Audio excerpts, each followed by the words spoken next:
Good afternoon, everybody.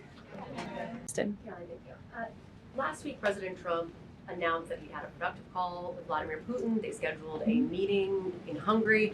Since then, he has canceled the meeting and he has imposed sanctions on Russian oil companies. Can you talk about what changed that led to this dramatic shift, or even just what occurred in the last week that got us from point A to point B? Sure. Look, the president has always maintained that he would implement sanctions on Russia when he felt it was appropriate and necessary.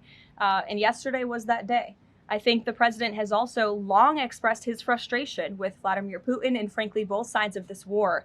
And he's always said in order to negotiate a good peace deal, both sides need to be interested in a good peace deal. And he feels as though, unfortunately, from the Russian side as of late, he has not seen enough interest and enough action in terms of moving the ball forward towards peace. A meeting between these two leaders is not completely off the table. I think the president and the entire administration hopes that one day that can happen again. But we want to make sure that there's a tangible, positive outcome out of that meeting and that it's a good use of the president's time. Of course, he's traveling to Asia next week. He has a number of events coming up here on the home front as well. He's been incredibly busy, as you all know. You're all tired from covering him and his movements every day. And so we want to make sure it's a good use of the president's time. And the president doesn't want to waste his time, and he said that. All between the Secretary of State and Lavrov that led President Trump to believe that President Putin or the Russians did not want a peace deal. That was not the sole reason, no. I think the Secretary Rubio felt that was actually a productive call.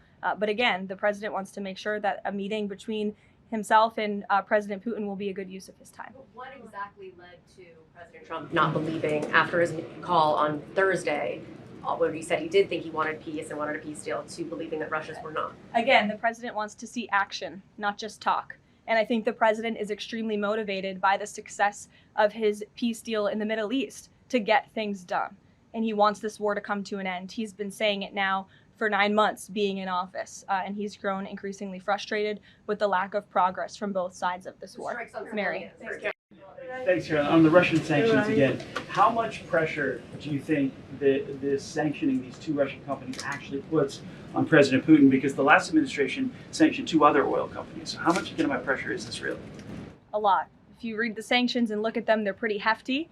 And I saw some international news out of China this morning that they're scaling back oil purchases from Russia. We know India has done the same at the request of the president. The president has also pushed European countries, our allies, to please stop their purchases of Russian oil as well. So it's full court press for sure. And we expect that these sanctions are going to do harm, as the Secretary of Treasury said yesterday.